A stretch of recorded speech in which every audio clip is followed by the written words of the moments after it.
대통령 선거를 열 이틀 앞두고 대통령이 백악관에 견학 온 학생을 성추행합니다.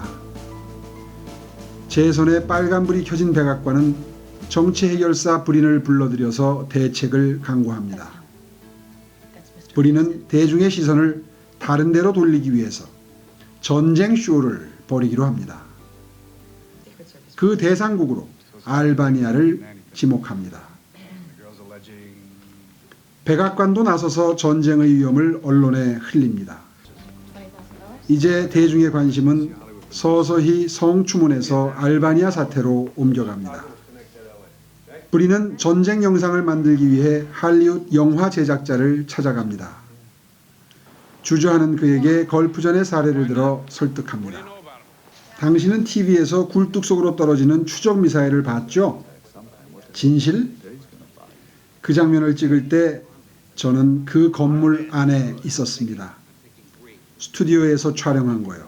그걸 누가 알겠어? 그제서야 영화 제작자는 영상을 제작합니다. 알바니아와는 상관없는 돈을 받고 출연한 배우가 카메라를 향해 달려갑니다. 이것이 CG 기술을 통해 전쟁 영상으로 바뀌고 곧바로 뉴스에 보도됩니다.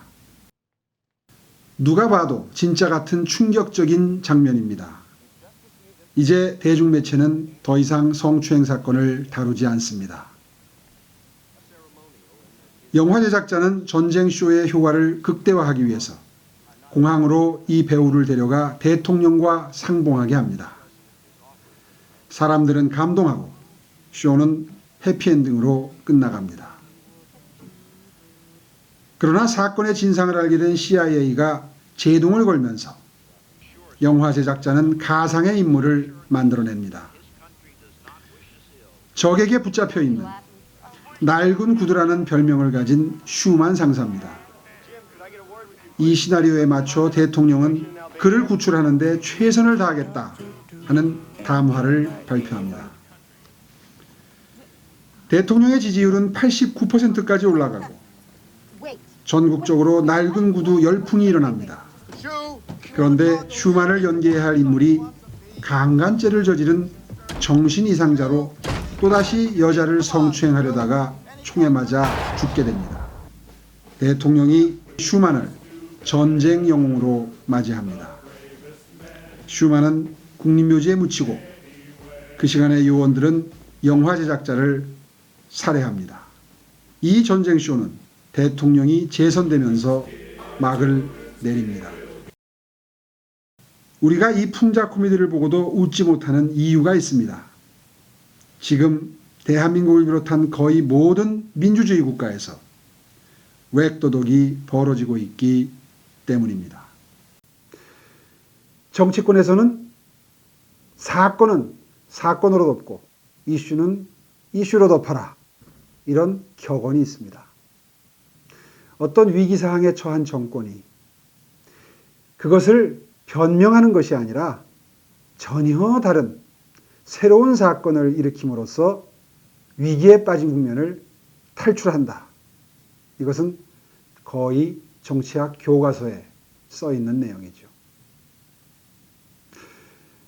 아마도 이 영화를 보는 2시간 동안 한 번도 크게 웃을 일이 없음에도 불구하고 다 보고 나면 설마 이런 일이 있을까 하는 생각이 드는 전형적인 코미디라는 생각을 하게 되면서 정신을 수습하게 되죠.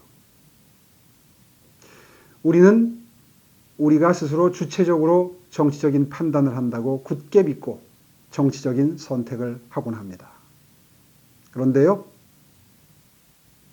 상황 조작의 프레임에 걸려들게 되면 본인 스스로가 엄청난 열정에 빠져서 확신에 빠져서 하는 결정이 정말 허탈한 우스꽝스러운 그런 정치적인 결정이 될 수도 있다는 겁니다.